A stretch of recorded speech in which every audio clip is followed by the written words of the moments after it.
At syempre, makakalimutan ba naman natin ang kaganapan nga sa kaarawan nga mismo ni Gail? Alam nyo na rin naman nga mga mare na sa Jollibee nga natin ginanap yung isang taon nga si Gail. Ang kinuha nga namin schedule ay alas 9 hanggang alas 11 nga ng tanghali. Kaya naman nga ito mga mare, alas 7 pa nga lang ay umalis na nga tayo dito kasi baka nga matraffic tayo at pinagkasya na nga lang namin dito sa van lahat. Ayaw kasi namin na malate mga mare, kaya naman eto nakarating na nga tayo kasi malapit lang naman at nakalala nga tayo nila ate. Maraming salamat sa picture. Syempre, for the aura-aura nga tayong pamilya. Kaya naman nga, ayan, kahit nga nakasimangot si Gail mga mare, ay todo picture kami dito. Bang yung lolo niya dito ay talagang nilalaro nga siya, parang humiti nga mga mare. Ang mga bata talaga kapag maaga nagigising, ay naku, asahan mo. Pero etong si Gail, kahit papaano naman ngumingiti siya, basta nga patatawanin mo siya mga mare. Pero ayan, hirap na hirap din talaga kami hanapin nga yung ngiti niya. At etot nung naglakad, abay tuwang-tuwa. Di naman nga halata nag-usap nga kami sa anong kulay nga ang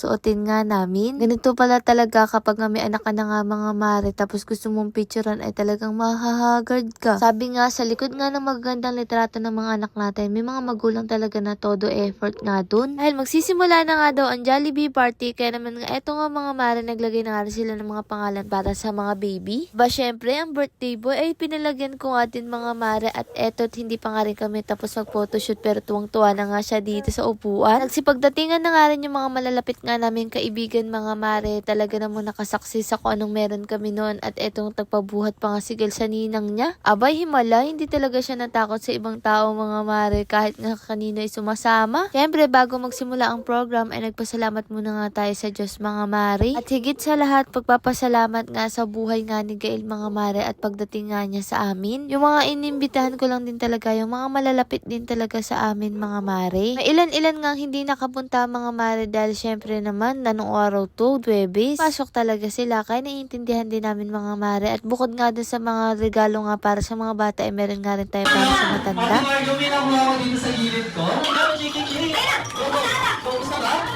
Ayan, Kuya Simon, thank you so much. Ayan. Isa na lang. Isa na lang. Isa na lang. Sige. Sige.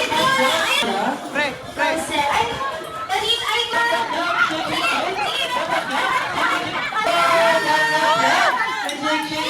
Waki-waki. Siyempre mga mare, kung naghahanap nga kayo ng photo booth para sa kaarawan ng anak nyo or mahal nyo sa buhay, ang marirecommend ko nga sa inyo mga mare, itong Tronix Image Center. Maganda kasi sa ganito ay kapag nga meron ka mga copies nga ng mga litrato nyo, talagang mababalik-balikan mo nga siya mga mare. At ito pala yung mga ino-offer nga nila. Hindi nyo nga mga mare, i-post na nga lang to para makita nyo nga yung mga detalye. Lalagay ko na nga lang kung saan nyo nga sila pwedeng makontak. thank you so much, Kuya Sian. Ano next? Kuya JM. Thank you so much, Kuya JM. O diba mga mare, talagang nag-e-enjoy nga ang mga bata nga dito. Kahit nga mahihayin ay talaga naman nga mga maring napalalaro. Kahit nga yung birthday boy hindi pa nga naglalaro, masayang-masayang puso ko dahil naipaparanas ko nga to sa mga pamangkin ko. Siyempre mga mare, palalampasin ba namin mag-picture nga dito sa photo booth kahit nga tulog nga si Gail habang buhat ng papa niya. Katuwa kasi yung ganito ay bibigyan ka nga ng copy mo. Pwede mo nga ilagay sa album. At hindi na nga rin talaga namin pinalampas ng mga kaibigan nga namin na mag-picture nga ditong magkakasama kasi matagal na naman nga ulit kami magkikita. At eto nga dahil malapit na nga rin yung oras at nakakagutom na nga rin, kaya naman eto't simulan na nga natin kumain. May love team pala dito mga mare, kunyari pa yatang nahiya etong si Paula. Lang din talaga kasi ng oras hindi namin namalayan, kaya naman pala nagugutom na kami, mag-aalas 11 na. At eto't samahan nyo na nga kami mga mare kumain nga dito. Alam nyo ba nung papunta pa lang kami dito mga mare, naisip ko parang kailan lang na hindi nga kami nakakapunta nga sa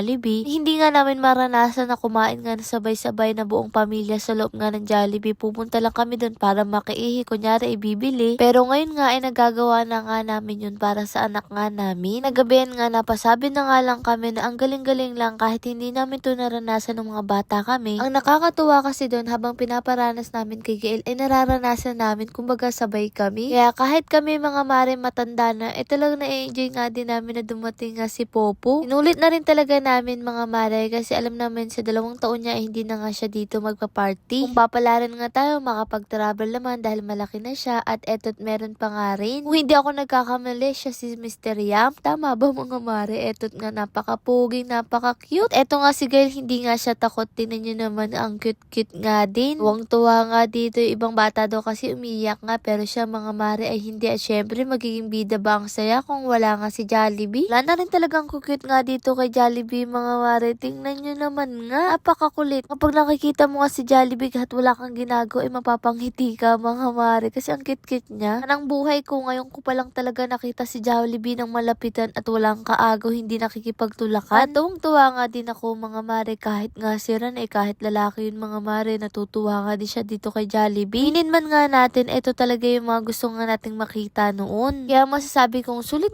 nga na dito nga nag-birthday nga si Gael kahit ako hindi naman birthday ko nag-enjoy ako. Siyempre inalayan nga din tayo ni Jollibee nga ng kanyang malakasang sayaw pati nga si Mr. Yam at si Popo. Kita ko nga dito si Mama sa gilid hindi ko alam kung anong iniisip nga nung mga oras nga na yan. Hindi nga lang kay Gael namin to na iparanas kundi nga sa mga mahal nga namin sa buhay. Hindi man nga mga mare namin to naranasan noon. At least ngayon ay sabay-sabay nga namin nararanasan, di ba? Pagpasensya nyo na nga rin kung medyo late na nga rin yung mga videos nga natin ngayon. Paano ba naman? Ang dami rin kasi talaga nating ganap. Pero buti na nga lang talaga nung dumating nga itong si Jollibee ay gising na nga rin si Gael. At least makikita niya nga. Abay, tingnan nyo naman nga manghang-mangha nga dito mga mare. Pero ayun nga, ang laki-laki na nga ni Gael. 1 taon na pala nung mula nga nung ipinanganak ko nga siya. Yung tipong first time ma'am ka lahat ng takot ay talaga naman kinatakutan mo na nga. Di mo alam kinakabahan ka ba, masaya ka, maiiyak lalo na nung manganganak ka. Magpapasalamat nga ako sa Diyos dahil isa nga ako sa nabigyan nga ng pagkakataon na maging isang ina. Ko yung mga nanay dyan, alam niyo yung sinasabi ko na hindi rin talaga madali ang maging isang ina. Pero masasabi kong masaya dahil kapag nga may maganito rin talagang nakikita natin yung mga anak nga nating masaya ay talagang triple yung saya natin bilang mga magulang. Kaya bilang mga magulang wala tayong hihilingin nga sa mga anak natin kundi nga mga mare ang kanilang ikabubuti. May nga niran mga mare kaya kami nagsisika para nga sa ganun lahat ng mga bagay na hindi namin naranasan ay maranasan na magiging mga anak nga namin. Ang dami naman! Mga mare, hindi naman nga mga mare. Mga 2 lang siguro ay okay na. Kasi nga para may katuwa nga itong si Gael kung bagay meron nga siyang makakasama. Marami rin kasi sa amin nagbibigay ng opinion na hindi naman nga daw maganda kung isa nga lang si Gael lalo't maghahanap nga daw to ng kalaro. Ay naku po, meron nga pong huling-huli nga dito nagbibilang nga ng mga palaro. Titingnan mo nga talaga itong si Jollibee. Akala mo nga batang napaka-inosente. Galing lang din talaga nakaisip nga kay Jollibee ng mga mare. Syempre may inihanda nga daw silang pasayaw kaya ay nagsipagsayaw na nga etong 3 habang si tate nakita ko ng tamang palakpak lang. Hindi na pa nga yun mga mare libot na libot nga dito sa palengke. Mga mare magtungo na nga ulit nga tayo dito sa sayaw nga ni Jollibee. Parang hindi nga to nawawala ng energy mga to kasi nga napakalilikot nga nila.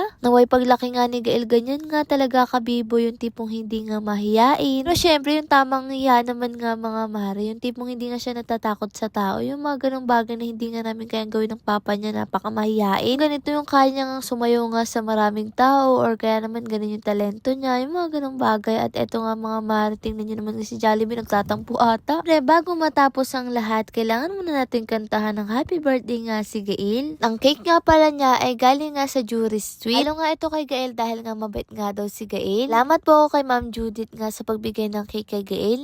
Pero syempre mga mare, bilang mga magulang niya, ang tanging wish lang namin ay ang kalusugan niya, proteksyon, palagi siyang ligtas at lumaki nga siya ng may takot nga sa Diyos. At syempre hindi nga siya maligo nga ng landas, palagi nga siyang susunod nga sa mga pilin nga namin na hindi naman nga porkit napapagalitan siya ay kailangan niya mga mare magtampo. Dahil tayong mga magulang sinasabihin natin yung mga anak natin hindi para mga mare magalit sila or magalit tayo kundi para matuto. So kung lang din magpasalamat sa lahat ng pumunta nga dito at kahit sa hindi mga nakapunta, alam kong busy kayo, salamat nga sa inyong lahat. Dahil nga mga mare, syempre Webes to ay talagang busy nga ang lahat pero sila talagang binigyan nga ng oras nga si Gael. Di ko na nga sila iisa-isahin pero nagpapasalamat nga ako sa inyong lahat at alam ko namang mapapanood nyo nga ito. At syempre mga mare, makakalimutan ko nga ba kayo, maraming salamat sa lahat ng suporta nyo. Alam nyo naman nga mga mare, kahit hindi tayo nakikita sa personal, nagpapasalamat nga ako sa inyong mga mare sa lahat lahat nga ng nanonood sa amin, sa lahat ng suporta. Kaya maraming salamat sa inyo mga mare. Abay, buti na nga lang talaga itong si Kulot ay nakahabol nga rin siya. Paano ba naman kasi pinapasok ko nga siya mga mare dahil sayang naman kako yung grades niya. Nagsuot nga siya ng costume ng Moana at eto nga sinama pa nga namin sa photo booth eto nga sila Jollibee. Aba syempre mga mare, remembrance yan. Alam naman nga natin kapag sa cellphone pwedeng mabura or mawala, pero kapag nga nakalagay nga sa album ay pwedeng natin balikan kahit anong oras. O ayan mga mare, sulit na sulit nga ang vlog nga natin ngayon dahil napakahaba nga nito at minsan natutuyo na rin ang isip ko kasi hindi ko na rin alam kung ano nga ang sasabihin ko. Pero ayan nga mga mare, sabi ko naman nga sa inyo, hindi nga lang bata ang mag-enjoy dito kasi kahit matanda ay meron nga silang maiuwi para nga sa pamilya nga nila. Sila Ma'am Carol nga rin pala, pumunta nga rin sila mga mare kahit na sobrang abalan nila. Maraming salamat po. Aba, tingnan nyo naman nga itong dalawang bata na to. Akala mo talaga nagde-date nga dito sa labas. Hindi ko alam kung magkapatid nga sila mga mare o magkaibigan. At eto nga't malapit na nga rin matapos kaya nagpaalam na nga rin yung mga kaibigan nga namin. Ayun nga, shoutout nga kila Ate Malen, kila Ate Buda, kila Ate Casey, kila Ate Joy kasi nga nagtatanong nga sila kung ikakat nga din mga ganitong bagay. O siya, panoorin nyo na nga lang. Lord, maraming salamat sa lahat ng blessing. Syempre sa inyo mga mare, paano ba yan? Bukas na lang ulit.